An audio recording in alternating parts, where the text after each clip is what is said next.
नमस्कार, मैं चिराग कोठारी आपका स्वागत करता हूं भारत सरकार की मूक्स पहल के अंतर्गत पाठ्यक्रम निर्माण प्रबंधन के सिद्धांत।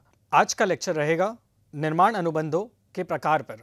यह हमारे पिछले लेक्चर में की गई चर्चा का एक भाग है, जहां अभी तक हमने देखा एक अनुबंध या कॉन्ट्रैक्ट क्या होता है।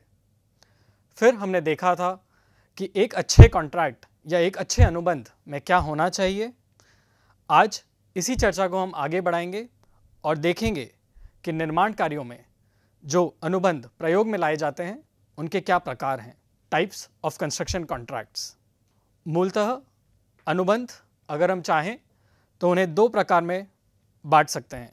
सबसे पहला सेपरेटेड अनुबंध, जहां पर लमसम, कॉस्ट प्लस या आइटम रेट कॉन्ट्रैक्ट रहते हैं, और दूसरा इंटीग्रेटेड अनुबंध या एकीकृत अनुबंध, जहां डिज़ाइन बिल्ड, टर्न की या बिल्ट ऑपरेट ट्रांसफ़र जैसे कॉन्ट्रैक्ट्स रहते हैं।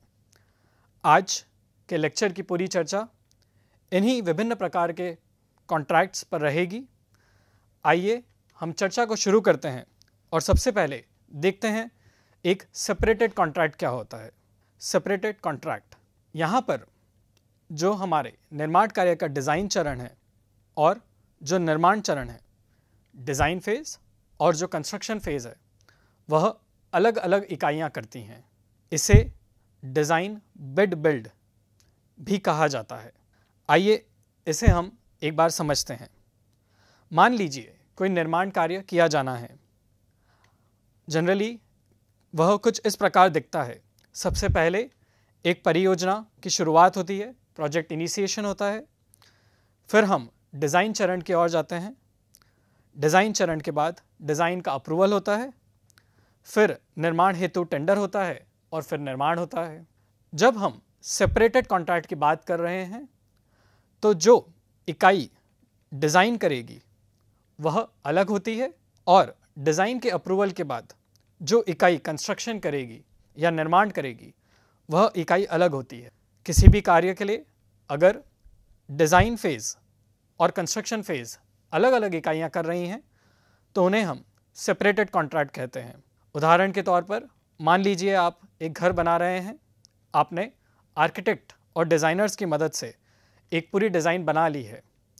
अब आप वह डिज़ाइंस को लेकर मार्केट में जाते हैं और एक ठेकेदार ढूंढते हैं जो उन डिज़ाइन के आधार पर आपका घर बना सके। वह ठेकेदार एक अलग इकाई अगर है तो यह सेपरेटेड कॉन्ट्रैक्ट होगा, और इसीलिए इसे हम डिज़ाइन बिड बिल्ड कह रहे हैं, जहां पहले डिज़ाइन हुई, फिर उन डिज़ाइन के आधार पर बिडिंग हुई, बिड हुआ और फिर उसका निर्माण हुआ। इसके कुछ लाभ हैं। सबसे पहला लाभ है डिज़ाइन पेशेवरों की एक वाइड रेंज हमारे पास रहती है और हम उनमें से कोई विकल्प ले सकते हैं। साथ ही साथ जो कार्य हो रहा है उसे एक इंडिपेंडेंट प्रोफेशनल, स्वतंत्र पेशेवर, साथ ही साथ कार्यों की निगरानी के लिए एक इंडिपेंडेंट प्रोफेशनल को शामिल किया जाना आसान हो जाता है। और यह भी आसान हो जाता है कि हम डिज़ाइन और निर्माण दोनों के लिए कुछ विशेष एजेंसियां या स्पेशलाइज्ड एजेंसीज़ का उपयोग करें। यहाँ पर लेकिन जो एक कठिन बात होती है वह यह होती है कि हमें जो भी हमारी इकाई डिज़ाइन बना रही है उनके बीच और जो कंस्ट्रक्शन कर रही है उनके बीच कोऑर्डिनेशन का ध्यान रखना पड़ता है। अब आइए हम देखते हैं कि सेपरेटेड कॉन्ट्रैक्ट कितने प्रकार के हो सकते हैं। सेपरेटेड कॉन्ट्रैक्ट के प्रकार यहाँ पर इस लेक्चर में कुछ इस प्रकार दिखाए गए हैं कि बताया गया है कि इस अनुबंध का कार्य करने के लिए जो पेमेंट है, जो पैसा दिया जाना है, वह किस प्रकार दिया जाता है। सबसे पहला है लमसम कॉन्ट्रैक्ट। लमसम कॉन्ट्रैक्ट को एक निश्चित मूल्य अनुबंध, फिक्स्ड प्राइस कॉन्ट्रैक्ट भी कहा जाता है। यहाँ पर समस्त निर्माण कार्य करने के लिए एक लमसम भुगतान किया जाता है। तो मान लीजिए आपको घर बनाना है, तो आपने एक कॉन्ट्रैक्टर को कहा कि इन डिज़ाइंस और इन ड्राइंग्स के अनुसार घर बनेगा, इसके लिए आप कितना पैसा लेंगे वो बता दीजिए और एक लमसम पेमेंट करेंगे। टोटल आप एक पेमेंट करेंगे। इस लमसम कॉन्ट्रैक्ट के अगर मालिक के नज़रिए से देखें तो एक बहुत ही मुख्य लाभ है, जो है एक सटीक मात्रा या एग्जैक्ट अमाउंट पहले से ज्ञात होता है। हमें पता होता है कि यह कार्य कराने के लिए कितना पैसा लगेगा और हम वह पैसा पूरा भर सकते हैं। किसी भी प्रकार की रिकॉर्ड रखने की आवश्यकता नहीं होती है। लेकिन यहाँ पर जो एक डिसएडवांटेज है या हानि है वह ये है कि कई बार ऐसा होता है कि हमें अधिक भुगतान करना पड़ सकता है। वह इसलिए क्योंकि जब हम किसी भी कॉन्ट्रैक्टर से कहते हैं कि आप इन डिज़ाइंस को देखकर इसके अनुसार घर बना दीजिए, जो भी जोखिम होते हैं या रिस्क होती हैं वह सब कॉन्ट्रैक्टर के ऊपर आ जाती हैं और इसीलिए वह कोशिश करता है कि वह जो भी राशि हमसे मांगे उसमें कुछ एक्स्ट्रा परसेंट इन रिस्क या जोखिमों को उठाने के लिए रखे। तो वह अधिकतर हमसे थोड़ा सा ज़्यादा पैसा मांगता है। अब मान लीजिए कि उस प्रोजेक्ट या उस निर्माण कार्य में वह रिस्क आती ही नहीं है। वह रिस्क हमने इनिशियली सोची थी कि हो सकती है, लेकिन वो रिस्क नहीं आती है, फिर भी हमें एक अधिक भुगतान करना पड़ता है। तो यह एक डिसएडवांटेज है। अब इसी को हम एक ठेकेदार या कॉन्ट्रैक्टर के पहलू से देखते हैं। कॉन्ट्रैक्टर के लिए भी लाभ यही है कि उसे किसी भी तरह का रिकॉर्ड साझा नहीं करना होता है। ऐसी कोई आवश्यकता नहीं होती है कि वो बताए कि उसने कितना कार्य कहाँ कहाँ पर या कैसे किया, या उसे हर कार्य को करने में कितना मुनाफा हुआ। उसे बस एक लमसम पेमेंट मिलता है। उसे किसी भी प्रकार का रिकॉर्ड शेयर करने की ज़रूरत नहीं होती है। उम्मीद करता हूँ अभी तक आप समझ गए होंगे कि ठेकेदार के पहलू से इसके डिसएडवांटेज क्या हैं। सबसे मुख्य डिसएडवांटेज है प्रदर्शन की पूरी जिम्मेदारी ठेकेदार पे आ जाती है। अगर कोई भी परिस्थिति बदलती है, जैसे मान लीजिए जिस कार्यस्थल पर काम होना है उसकी स्थितियां बदल जाएं, साइट कंडीशंस डिफ़र कर रही हों जो हमने पहले सोचा था उससे, या फिर मान लीजिए मौसम की परिस्थितियां बदल जाएं, या फिर और भी अन्य किसी भी तरह की परिस्थिति में अगर बदलाव आता है, तो यह ठेकेदार की जिम्मेदारी हो जाती है कि वह उसका ध्यान रखे और इसे पार आए।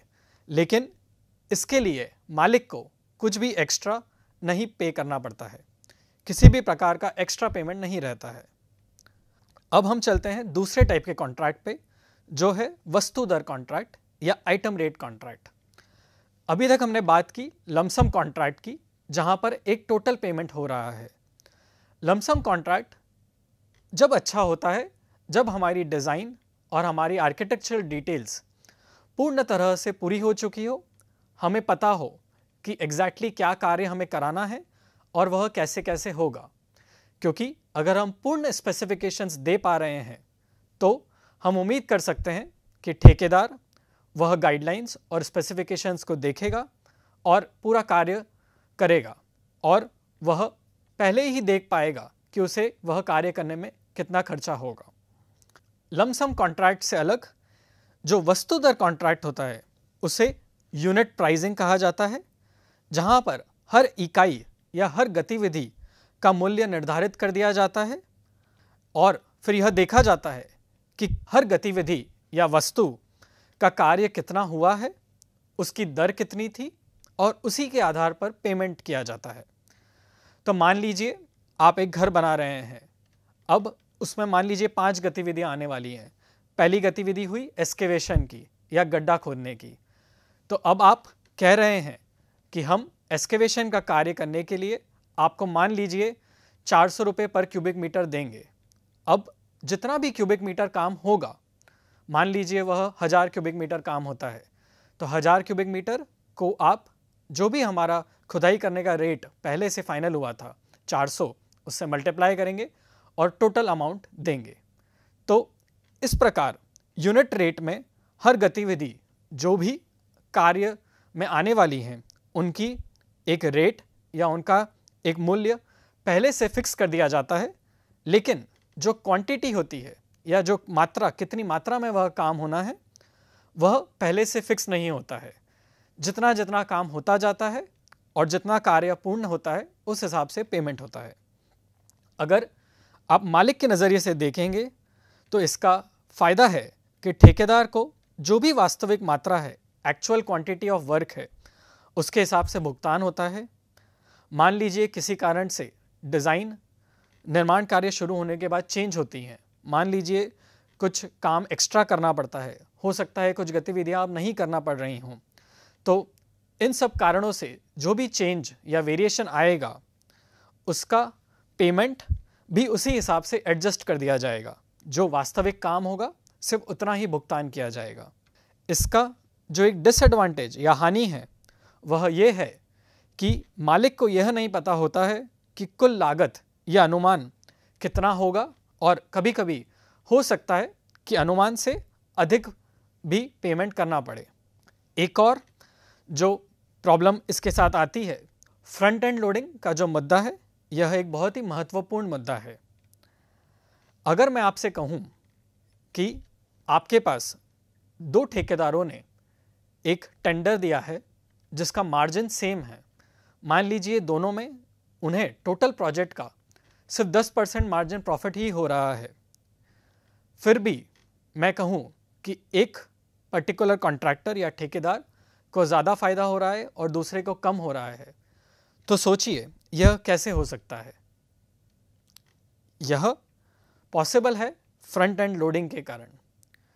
फ्रंट एंड लोडिंग में यह होता है कि ऐसी जो गतिविधियां हैं जो निर्माण कार्य की शुरुआत में आने वाली है, कॉन्ट्रैक्टर उनमें ज़्यादा प्रॉफिट रखते हैं या ज़्यादा मुनाफा रख लेते हैं, और जो गतिविधियां बाद में आने वाली हैं उनमें कम मुनाफा रखते हैं।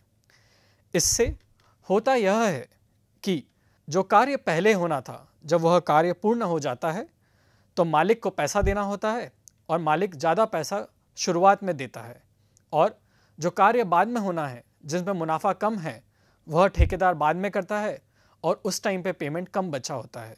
अब आप सोचिए, अगर किसी ठेकेदार को ज़्यादा राशि शुरुआत में मिल रही है और बाद में कम राशि मिल रही है, और वहीं एक दूसरा ठेकेदार है जिसे ज़्यादा राशि बाद में मिल रही है और कम राशि पहले मिल रही है, तो फ़ायदा किसका होगा? फ़ायदा उस ठेकेदार का होगा जिसे ज़्यादा पैसा शुरुआत में मिल रहा है। अगर हम इन्फ्लेशन का ध्यान रखें तो जो पैसा हमें आज मिल रहा है उसकी मूल्य जो पैसा साल भर बाद मिलेगा उससे ज़्यादा है। इसीलिए कभी कभार यह एक डिसएडवांटेज हो जाता है आइटम रेट या वस्तु दर कॉन्ट्रैक्ट का। अगर हम इसे ठेकेदार के पहलू से देखें तो लमसम अनुबंध या लमसम कॉन्ट्रैक्ट की तुलना में यह कम जोखिम भरा होता है। इसकी हानि या डिसएडवांटेज यह है कि निष्पादित कार्य की जो मात्रा है उसमें भिन्नता हो सकती है, और उस भिन्नता के कारण जो ठेकेदार है उसे डिसएडवांटेज हो सकती है। उदाहरण से अगर समझें तो मान लीजिए कि शुरुआत में ठेकेदार को यह पता था कि उन्हें मान लीजिए 1000 क्यूबिक मीटर का कंक्रीट करना है। उन्होंने जो रेट दिया होगा कंक्रीटिंग करने के लिए, उसमें उन्होंने देखा होगा कि लेबर, मटेरियल और प्लांट एंड मशीनरी, जो मशीन्स यूज़ होने वाली हैं, उसके लिए उनका कितना खर्चा होगा। उन्होंने कुल खर्चा निकाला होगा और उसे डिवाइड किया होगा 1000 क्यूबिक मीटर से, और बताया होगा कि हाँ, मैं इतने रुपए पर क्यूबिक मीटर में कंक्रीटिंग का कार्य करूँगा। अब मान लीजिए किसी कारण से कंक्रीटिंग बहुत कम मात्रा में होगी, डिज़ाइन बदल गई हैं, पहले जितनी कंक्रीटिंग की ज़रूरत थी अब उतनी ज़रूरत नहीं है, अब कंक्रीट की क्वांटिटी मान लीजिए बहुत कम हो गई है। लेकिन हो सकता है ठेकेदार को मशीन तो फिर भी लाना पड़े, व्यक्ति जो उन्होंने बुला रखे हैं वो भी रहें, और उनका खर्चा बढ़ जाए। तो उससे यह होगा कि जो उन्होंने इनिशियली रेट दिया था, पहले जो रेट दिया था, अब वह ठेकेदार उस रेट पे काम नहीं कर पाएंगे। तो यह एक डिसएडवांटेज होता है यूनिट रेट कॉन्ट्रैक्ट का। अगर जो कार्य की मात्रा है अगर उसमें बहुत ज़्यादा परिवर्तन आता है तो कई बार रेट को फिर से रीएडजस्ट करना पड़ता है या फिर से नए रेट डिसाइड करना पड़ते हैं।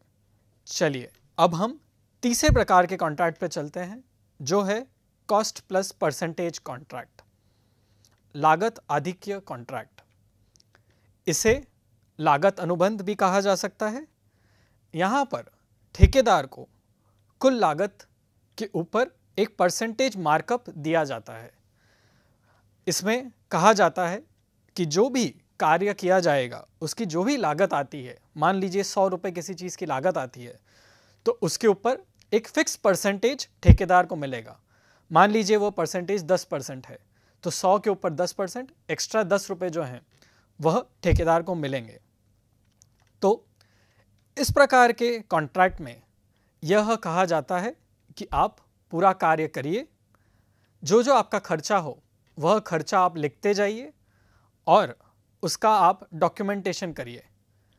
अंत में देखा जाएगा कि कितना कार्य हुआ है, उसकी कितनी लागत आई है और उस लागत पर एक परसेंटेज मार्कअप जो पहले ही निर्धारित किया जाता है वह दिया जाता है। आइए इसके हम फायदे देखते हैं। इसका फ़ायदा यह होता है कि जो भी अनुमान लगाना होता है, एस्टिमेशन या टेंडरिंग होती है, उसमें कम समय बर्बाद होता है। तो अगर ऐसा कोई कार्य है जहाँ पर जब कार्य शुरू हो रहा है हमें पता नहीं है कि कितना कार्य होने वाला है, हमें इस बारे में जानकारी नहीं है कि हर गतिविधि जो प्रोजेक्ट पर होगी उसकी क्वांटिटी कितनी रहने वाली है, कितनी मात्रा में काम होने वाला है, तो हम कुछ इस प्रकार का कॉस्ट प्लस कॉन्ट्रैक्ट ले सकते हैं। अब हम देखते हैं डिसएडवांटेजेस क्या हैं या हानि क्या है। सबसे मुख्य हानि या डिसएडवांटेज है एडमिनिस्ट्रेटिव कॉस्ट। आपको हर बार ध्यान रखना पड़ता है कि कितने आदमी काम करने आए, कितना सामान आया, कितना उसकी लागत क्या थी, टोटल कॉस्ट क्या थी, इन हर चीज़ों का ध्यान रखना पड़ता है, जिस कारण से एडमिनिस्ट्रेटिव कॉस्ट बढ़ जाती है। साथ ही साथ जो हमारा कॉन्ट्रैक्टर है उसके पास कोई प्रोत्साहन नहीं होता है कि वह एफिशिएंटली काम करे, निपुणता से काम करे, क्योंकि उसे पैसा इस अनुसार मिल रहा है कि कितना खर्चा होगा, जितना ज़्यादा खर्चा होगा उतना ज़्यादा उसका फ़ायदा होगा। इसीलिए जो ठेकेदार है उनका कभी कभी कोशिश रह सकता है कि वह ज़्यादा टाइम लगाएं और उतना एफिशिएंटली काम नहीं करें ताकि उन्हें ज़्यादा पैसा मिल सके। यह एक मुख्य डिसएडवांटेज है। इसी को अगर हम ठेकेदार के पहलू से देखें तो मुख्य लाभ है कि किसी भी प्रकार का नुकसान रुक जाता है, क्योंकि जो भी कार्य आएगा उस कार्य में जो लागत आएगी उस पर एक फिक्स मुनाफा मिलेगा, तो कोई नुकसान नहीं होता है। और यह बहुत उपयोगी होता है उन प्रोजेक्ट्स पर जहाँ पर निर्माण कार्य ऐसी जगह कराना है जहाँ पे जो परिस्थितियाँ हैं उनके बारे में पूर्णतः नहीं पता है, अनिश्चितता हैं, अनसर्टन कंडीशंस हैं। और इसकी हानि यह होती है कि ठेकेदार को एक अधिकतम लाभ जो कॉन्ट्रैक्ट में लिखा है परसेंटेज मार्कअप, उससे कभी ज़्यादा फ़ायदा नहीं हो सकता है। तो ठेकेदार कितना भी अच्छे से काम करें, उन्हें जो एक अधिकतम लाभ या मैक्सिमम प्रॉफिट मिलने वाला है उससे ज़्यादा कभी प्रॉफिट नहीं हो सकता है। तो हमने देखा कि सेपरेटेड अनुबंध 3 प्रकार के हो सकते हैं। पहला, जिसमें हम लमसम एक साथ पैसा दे रहे हैं। दूसरा, वस्तुदर या आइटम रेट कॉन्ट्रैक्ट, जहां पर हर गतिविधि का रेट पहले से फिक्स कर दिया जाता है और जितना भी कार्य होता है उसके अनुसार भुगतान किया जाता है। तीसरा हुआ कॉस्ट प्लस कॉन्ट्रैक्ट, जहां पर जितना भी खर्चा हो रहा है उस खर्चे में कुछ एक्स्ट्रा % जोड़ दिया जाता है और वह मुनाफे के तौर पर दिया जाता है। आइए अब हम दूसरे प्रकार के कॉन्ट्रैक्ट जो हैं इंटीग्रेटेड कॉन्ट्रैक्ट, एकीकृत कॉन्ट्रैक्ट पर चर्चा करते हैं। यहाँ पर 3 कॉन्ट्रैक्ट की चर्चा की गई है: डिज़ाइन बिल्ड, टर्नकी कॉन्ट्रैक्ट्स और बिल्ड ऑपरेट ट्रांसफ़र कॉन्ट्रैक्ट। आइए सबसे पहले हम बात करते हैं डिज़ाइन बिल्ड कॉन्ट्रैक्ट की। सेपरेटेड कॉन्ट्रैक्ट में मैंने आपसे कहा था कि आप डिज़ाइन को पहले फाइनलाइज कर लेते हैं, उसके बाद आप बिड करते हैं और आप ऐसा ठेकेदार ढूंढते हैं जो डिज़ाइन के अनुसार कार्य करा सके। इंटीग्रेटेड कॉन्ट्रैक्ट या डिज़ाइन बिल्ड कॉन्ट्रैक्ट कुछ अलग होते हैं, जहां पर डिज़ाइन और निर्माण दोनों का कार्य एक ही ठेकेदार को दिया जाता है। एक ही ठेकेदार यह जिम्मेदारी लेता है कि वह डिज़ाइन भी करेगा और निर्माण कार्य भी करेगा। यह एक सिंगल ऑर्गेनाइजेशन भी हो सकती है या कई बार कुछ संगठन साथ में आ सकते हैं और वह जॉइंट वेंचर कर सकते हैं और वह कहते हैं कि हम मिलकर डिज़ाइन करेंगे और फिर निर्माण कार्य भी हम ही करेंगे। आजकल इस प्रकार के कॉन्ट्रैक्ट बहुत ज़्यादा प्रयोग में लाए जाते हैं। इसका जो मेन लाभ है वह ये है कि एक होलिस्टिक और कॉम्प्रिहेंसिव अप्रोच रहती है, एक समग्र दृष्टिकोण रहता है।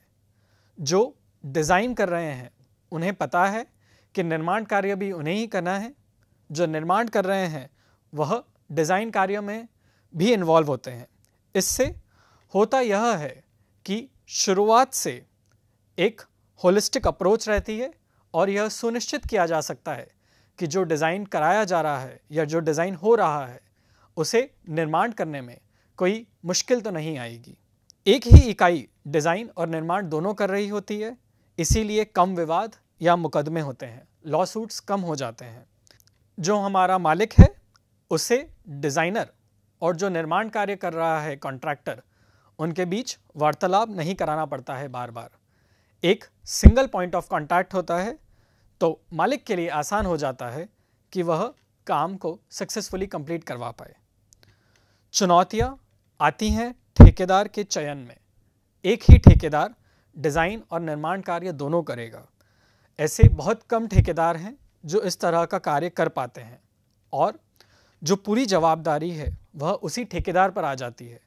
तो जो भी हम ठेकेदार का चयन करते हैं वह बहुत महत्वपूर्ण हो जाता है और हमारे पास कम ऑप्शंस होते हैं, जिस कारण कई बार डिज़ाइन बिल्ड कॉन्ट्रैक्ट करने में जो हमें लागत लगती है वह ज़्यादा हो जाती है, क्योंकि ऐसे कम ठेकेदार हैं जो इस प्रकार का कार्य करते हैं, तो वह हमसे ज़्यादा भुगतान मांगते हैं। आगे बढ़ते हैं। ठेकेदार के नज़रिए से देखा जाए तो पूर्ण नियंत्रण ठेकेदार के पास रहता है। कोई भी इनोवेशन या फिर कॉस्ट इफेक्टिव प्रैक्टिसेस को फॉलो करने का मोटिवेशन रहता है। उन्हें बढ़ावा मिलता है कि वह नई तकनीकी का प्रयोग करें और कोशिश करें कि काम कम से कम खर्चे में हो। इसका जो डिसएडवांटेज है या हानि है वह ये है कि एक बड़ी टीम की ज़रूरत पड़ती है और इस प्रकार का कार्य करने में जो निवेश है वह भी बहुत ज़्यादा होता है, अधिक लागत लगती है। तो यह हुआ डिज़ाइन बिल्ड कॉन्ट्रैक्ट, जहाँ पर डिज़ाइन और निर्माण दोनों का कार्य एक ही इकाई कर रही है। इसी का एक एक्सटेंशन होता है जिसे टर्न की कॉन्ट्रैक्ट कहा जाता है। टर्न की अगर आप शब्दों को देखें तो इसका अर्थ यह हुआ कि सारा कार्य इस प्रकार किया जाता है कि मालिक आके सिर्फ चाबी घुमाएगा, टर्न की करेगा। इसीलिए यहाँ पर जो ग्राहक है वह ठेकेदार को अपनी आवश्यकताएं या रिक्वायरमेंट्स बता देता है। उसके बाद फिर वह ठेकेदार की जिम्मेदारी हो जाती है कि वह सर्वेक्षण करवाए, डिज़ाइन बनवाए, जो भी खरीदी होना है वह करवाए, निर्माण कार्य होना है वह करवाए। इन सभी गतिविधियों में जो भी कोऑर्डिनेशन होना है उन सब का ध्यान ठेकेदार रखता है और ग्राहक को सिर्फ अंत में चाबी सौंपता है। आप इसका फ़ायदा तो समझ ही चुके होंगे कि एक सिंगल एंटिटी सभी गतिविधियां कर रही हैं। अगर कोई जटिल प्रोजेक्ट है या कॉम्प्लेक्स प्रोजेक्ट है तो वहाँ पर यह बहुत उपयोगी होता है, क्योंकि किसी भी कॉम्प्लेक्स प्रोजेक्ट में मल्टीपल स्टेक होल्डर्स होते हैं, बहुत सारी इकाइयाँ होती हैं जो एक साथ काम करने आती हैं। तो अगर हम टर्न की कॉन्ट्रैक्ट दे रहे हैं तो वह ठेकेदार की जिम्मेदारी हो जाती है कि वह सारी एजेंसीज़ के साथ मिलकर कुछ इस प्रकार काम करे जो भी मालिक की आवश्यकताएं थी या रिक्वायरमेंट्स थी वह पूर्ण हो सके। जैसे हमने चर्चा की पिछली बार, मालिक की तरफ से डिसएडवांटेज यह है कि यह अधिकतर महंगा हो जाता है और मालिक के हाथ में कंट्रोल या नियंत्रण कम रहता है, ठेकेदार के पास पूरा कंट्रोल रहता है। अगर आप इसे ठेकेदार के नज़रिए से देखें तो सेम बात जो हमने पहले करी थी कि कंप्लीट कंट्रोल है, पूर्ण नियंत्रण है, साथ ही साथ कुछ भी इनोवेशन करने का उन्हें एक मोटिवेशन रहता है या उन्हें बढ़ावा मिलता है कि वह कुछ इनोवेशंस करें। डिसएडवांटेज, भारी निवेश की ज़रूरत है, ह्यूज इन्वेस्टमेंट की ज़रूरत है और कई बार यह भी होता है कि टर्न की प्रोजेक्ट इतना कॉम्प्लेक्स प्रोजेक्ट होता है कि बहुत ज़्यादा पैसे की ज़रूरत पड़ती है और कई छोटे कॉन्ट्रैक्टर्स के पास इतनी राशि नहीं होती है या फिर उनके पास इतना अनुभव नहीं होता है कि उन्होंने इतने बड़े प्रोजेक्ट्स पहले कभी किए हों, और उस कारण से उन्हें डिस्क्वालीफाई कर दिया जाता है, क्योंकि मालिक चाहता है कि वह अगर इतना बड़ा प्रोजेक्ट किसी को दे रहा है तो वह सिर्फ ऐसे कॉन्ट्रैक्टर्स को दे जिन्होंने इस प्रकार का इतना बड़ा कार्य कभी पहले किया हो। तो कभी कभी ठेकेदार के नज़रिए से एक डिसएडवांटेज हो जाती है कि वह क्वालिफाई नहीं कर पाते हैं। अब हम आगे बढ़ते हैं। एक और कॉन्ट्रैक्ट जो आजकल बहुत ज़्यादा यूज़ हो रहा है उस पर चर्चा करते हैं। उसे कहा जाता है BOT, बिल्ट ऑपरेट ट्रांसफ़र। इसका उदाहरण आपने देखा होगा हाईवेज़ में या रोड्स पर। बिल्ट ऑपरेट ट्रांसफ़र BOT में B जो है वह बिल्ड होता है, निर्माण, ऑपरेट जो है वह संचालन हुआ, और फिर ट्रांसफ़र होता है। निर्माण के लिए जो धन की ज़रूरत होती है वह भी ठेकेदार की जिम्मेदारी होती है कि वह उस धन को जुटाए। यह कुछ इस प्रकार होता है कि मान लीजिए सरकार चाहती है कि दिल्ली और आगरा के बीच में हाईवे बने। वह कहती हैं कि हम बिल्ड ऑपरेट ट्रांसफ़र कॉन्ट्रैक्ट का प्रयोग करेंगे। तो वह कॉन्ट्रैक्टर से कहती हैं कि आप जो भी पैसा लगने वाला है रोड बनाने के लिए वह आप जुटाएं, आप निर्माण कार्य करें, रोड को बनाएं, फिर अगले 20 साल तक आप उसे संचालन करें या ऑपरेट करें, और जो भी पैसा आप उससे 20 साल तक कमाते हैं वह आप अपने पास रख सकते हैं। मान लीजिए आप अगर किसी सड़क से जा रहे हैं तो जो टोल होता है वह टोल का प्राइस उस कॉन्ट्रैक्टर के पास जाता है 20 साल तक, और 20 साल बाद जब कॉन्ट्रैक्ट पूर्ण होने वाला होता है तो जो हमारा एसेट है, जो हमारा हाईवे है या रोड है, उसे ट्रांसफ़र कर दिया जाता है ठेकेदार से वापस सरकार की तरफ। तो मूलतः हो यह रहा है कि जो ठेकेदार है वह कुछ बनाएगा, उसे कुछ साल तक ऑपरेट करेगा, उससे जो भी मुनाफा होगा वह अपने पास रखेगा, और फिर जब कॉन्ट्रैक्ट पूर्ण होगा तो वह उस एसेट को फिर से ट्रांसफ़र कर देगा। अगर आप देखें तो मालिक जो है, खासकर जो गवर्नमेंट ऑर्गेनाइजेशन है, वह इसे बहुत ज़्यादा प्रेफर करती हैं। जो हमारी सरकारी परियोजनाएं हैं उनके लिए यह उपयुक्त होता है, क्योंकि आप कम लागत में ज़्यादा विकास कर सकते हैं। क्योंकि जो हमारी प्राइवेट पार्टी है या जो ठेकेदार है वह पैसा जुटाने वाला है, आपकी तरफ से कम पैसा लगता है और कम पैसे में विकास को बढ़ावा मिलता है। अगर आप ठेकेदार के नज़रिए से देखें तो इसमें कुछ बातों का मुख्य ध्यान दिया जाना चाहिए। पहला है, यह एक लॉन्ग टर्म कमिटमेंट होता है। हमने देखा कि जो कंस्ट्रक्शन है या बिल्ड कार्य है और जो ऑपरेशन है यह 25 से 30 साल तक चल सकता है। तो ठेकेदार को यह सुनिश्चित करना होता है कि वह इतने लॉन्ग टर्म तक इस प्रोजेक्ट को ऑपरेट कर पाएगा। साथ ही साथ उसे यह देखना होता है इकोनॉमिकली फिजिबल है कि नहीं। आर्थिक फिजिबिलिटी चेक करते हैं, क्योंकि हम देख रहे हैं कि जो निर्माण कार्य है उसका पैसा ठेकेदार खुद जुटा रहा है और वह मान लीजिए 3 या 4 साल में पूरा निर्माण कार्य करता है, लेकिन उसे जो मुनाफा है वह उसके बाद 20 साल तक आना है जब उसे वह ऑपरेट करेगा। तो उसे देखना होता है, मान लीजिए अगर हम हाईवे का एग्जांपल लें तो उसे यह देखना होगा कि सड़क को बनाने में कितना खर्चा हो रहा है और इस सड़क पर भविष्य में कितनी गाड़ियां जाएंगी, उसका क्या अनुमान है, वह कितना टोल भरेंगी और उससे उसे कितना फ़ायदा होगा। इस प्रकार की इकोनॉमिक फिजिबिलिटी करना होती है। साथ ही साथ तकनीकी फिजिबिलिटी, टेक्निकल फिजिबिलिटी भी करना ज़रूरी है कि जो वह कार्य करना चाह रहा है वह टेक्निकली फिजिबल है कि नहीं, सचमुच किया जा भी सकता है कि नहीं। इसके बाद कुछ और पहलू जैसे सामाजिक एवं प्रशासनिक पहलू का भी ध्यान रखना होता है। मान लीजिए हाईवे या रोड बनना है और वहाँ पर अभी कुछ घर हैं, तो लैंड एक्विजिशन करना होगा, भूमि अधिग्रहण करना होगा। इस प्रकार के कई पहलू रहते हैं जिनका ध्यान रखना होता है और ठेकेदार को यह सब रिस्क्स जो हैं, जोखिम जो हैं, उनका ध्यान में रखते हुए इस प्रकार के कॉन्ट्रैक्ट में जुड़ना होता है। तो डिसएडवांटेज अगर हम ठेकेदार के पहलू से देखें तो वह यह है, बहुत ज़्यादा जोखिम रहते हैं इस प्रकार के बिल्ट ऑपरेट ट्रांसफ़र कॉन्ट्रैक्ट में। तो आज हमने कुल मिलाकर यह 6 प्रकार के कॉन्ट्रैक्ट्स पर चर्चा की। मैं यह ज़रूर बताना चाहता हूँ कि और भी कई प्रकार के कॉन्ट्रैक्ट्स हो सकते हैं। मैंने यहाँ पर चर्चा करने के लिए इन्हें 2 कैटेगरी में बांटा है, लेकिन कई बार ऐसा भी हो सकता है कि डिज़ाइन बिल्ड कॉन्ट्रैक्ट हो लेकिन उसका पेमेंट लमसम कराया जाए, या डिज़ाइन बिल्ड कॉन्ट्रैक्ट हो और उसका पेमेंट आइटम रेट किया जाए कि हर आइटम जो आएगी उसका पेमेंट हो।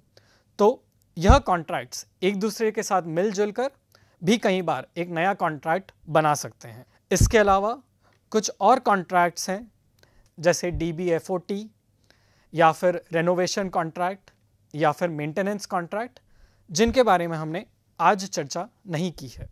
यह कुछ उपयोगी प्रकाशित पुस्तकें हैं जिनमें इन बिंदुओं पर चर्चा की गई है। बहुत बहुत धन्यवाद।